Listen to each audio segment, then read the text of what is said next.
მთელი კაცობრიობის ამ შემთხვევაში მთელი უბედურება იმაშია, რომ ადამიანები არ ეძებენ ღმერთს და იესო ქრისტემ თქვა, რომ ნათელი მოვიდა ქვეყნათო და ადამიანებმა შეიყვარეს ბნელი ვიდრე ნათელიო, რადგან მათი საქმეები იყო ბოროტიო. როცა ადამიანი ბოროტებას ჩადისო, იმას ზურს ნათელიო და არ მოდის ნათელთანო, რომ არ გამოჩნდეს მისი ბოროტი საქმეებიო. ხოლო რომელიც სიმართლეს იქცო, ის მოდის ნათელთანო, რომ ცხადი გახდეს მისი სიმართლეო.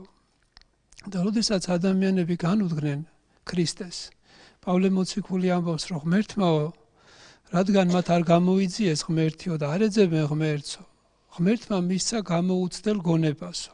ესე იგი, თავიანთ გონებაზე მიუშვა ადამიანები და აი დღეს ხედავთ თელ მსოფლიოში სადამდე მივიდნენ ადამიანები, რომ ვეღარ არჩევენ ბოროტებას სიკეთისაგან, გარყვნილებას სიწმინდისაგან და ერთხელ იესო ქრისტეს კითხეს მოწაფეებმა, მოციქულებმა, რომ როდის იქნება ქვეყნის აღსასრულიო. და იესო ქრისტემ უთხრა, როგორც ნოეს დროოსო, ჭამდნენ და სვავდნენო, იქორწინებდნენ და განქორწინებდნენო, სანამ ნოე შევიდა კიდობანშიო და მოვიდა წარღვნაო და წარწმიდა ყველა ადამიანი. ასე იქნება ქვეყნის აღსასრულიო. როგორც სოდომში და გომორშიო, ჭამდნენ და სვავდნენო, იქორწინებდნენ და განქორწინებდნენ, იყიდნენ და განყიდდნენო, სანამ ლოთი გამოვიდა სოდომიდან და აწვიმა გოგირდის ცეცხლის სოდომს და დაწვა გოგირდითო. ასე იქნება ქვეყნის აღსასრულიო. წმინდა თეოფილაქტე ბულგარელი მე-11 საუკუნის ეპისკოპოსი იყო, გამარტებელი, რომელიც წმინდა წერილს განმარტავს და ესე ამბობს, რატო შეადარა ქრისტემ ქვეყნის აღსასრულს სოდომის და წარღვნის ისტორია. იმიტომ რომ ქვეყნის აღსასრულის დროსაც ეს გარყვნილებაო, ეს სიბილწე იქნება გავრცელებული თელ მსოფლიოში. და დღეს ჩვენ თვალწინ ახლა ხედავს, რომ ეს წინასწარმეტყველება, ქრისტეს წინასწარმეტყველება სრულდება. ჩვენთვის ყველასთვის, ქრისტიანებისთვის, განსაკუთრებით ჩვენი საქართველოს ეკლესიისთვის, ყველა საქართველოში მცხოვრები მართლმადიდებლისთვის სახელმძღვანელო არის რუის ურბნისის კრება. და რუის ურბნისის კრებაში წერია მამათმავლობის ცოდვაზე, რომ მამათმავლობის ცოდვა ეს არის უბილწესი საძაგლობა. კაცობრიობის ისტორიაში რამდენი ცოდვა არსებობს, კაცის კვლա, მრუშობა, კერპთაყვანისმცემლობა, ქურდობა, მაგრამ არაფრისთვის, არც ერთი ამ ცოდვისთვის ღმერთს ისე არ დაუსჯია ადამიანები, როგორც მამათმავლობის გამო დასაჯაო. ასევე წერია, რომ ვინცო ამ საკითხზეო არა მარტო ამ ცოდვას ჩაიდენსო, არამედ ვინც ამ საკითხზე იხუმრებსო, იგივე სასჯელი დაატყდება თავზეო, რაც სოდომს და გომორს დაატყდა თავზეო.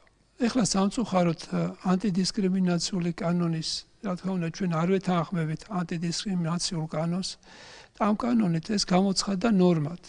ჩვენთვის უნდათ წარმოგვიჩინო, ეს არის ნორმა, ამაში არაფერი ცუდი არ არის. ესე იძახია, რომ ყველას აქვს თავისუფალი ნება. რა თქმა უნდა, ყველას აქვს თავისუფალი ნება და ჩვენ პატივს ვცემთ. ჩვენ ვალდებულები ვართ ქრისტიანები, რომ პატივი ვცემთ ყველას თავისუფალ ნებას.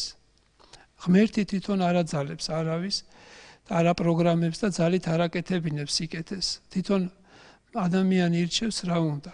სიკეთე უნდა თუ ბოროტება, ეშმაკი უნდა თუ ღმერთი. და ჩვენც ასევე ვალდებულები ვართ, რომ პატივი ვიცეთ ყველას თავისუფლებას. მაგრამ აქ ახლა ამ შემთხვევაში პირიქით ხდება. ჩვენ თავისუფლებას ზღუდავენ, ჩვენ თავისუფლებაზე ხდება ძალადობა, რომ ჩვენ სკოლებში შემოვაქვთ ამის სწავლება.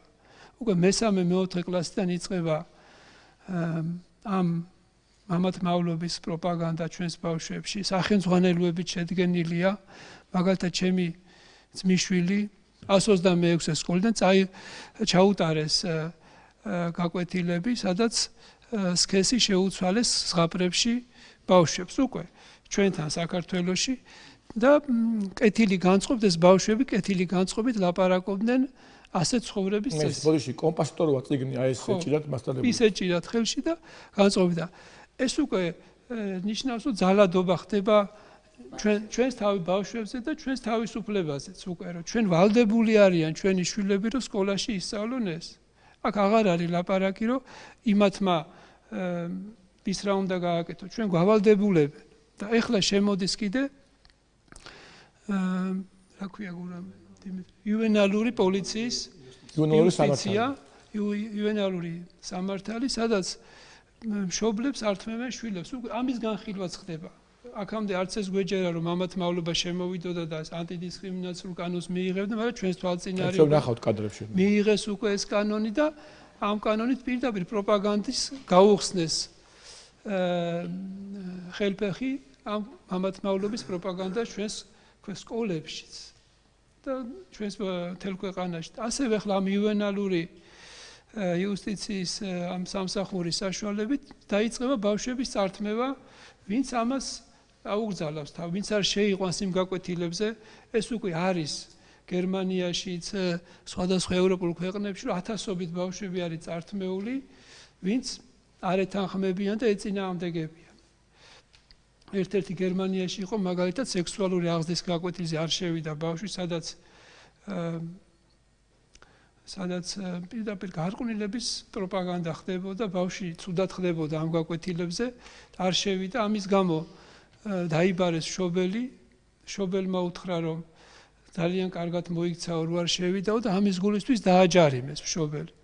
არ გადაიხადა ეს ჯარიმა, გერმანიაში ხდება ეს, არ გადაიხადა ჯარიმა და 40 დღე ჩასვეს ციხეში. მე რომ დადგა გავიდა 40 დღე, გამოვიდა ეს მშობელი და ჟურნალისტები ხვდებიან, გადაღებული არის ინტერნეტში დევს და ეუბნებიან, რომ გიღირდაო ამის გულისთვის ჩამჯდარიყავი ციხეშიო და როგორ არ მიღირდაო, მთელი ქვეყანა გაიგებს რა ხდება ჩვენს ქვეყანაში. და იგივე ხდება ახლა ჩვენთანაც და ჩვენ ყველანაირად უნდა ვეცადოთ, რომ არ მივიღოთ რაცა გინ ციხეში ჩაგვსვან, გინ თანამდებობიდან მოხსნა, რაც არ უნდა მოხდეს, არ უნდა დავემორჩილოთ ესეთ კანონებს. და პირიქით, ყველა უნდა ფეხზე უნდა ადგეს თავრობაც, ყველა რომ როგორმე უნდა ეს კანონი უნდა გაუქმდეს, ანტიდისკრიმინაციული კანონი, რომელიც ხელს უწყობს ამის პროპაგანდას, ამ გარყვნილების პროპაგანდას ჩვენს ქვეყანაში.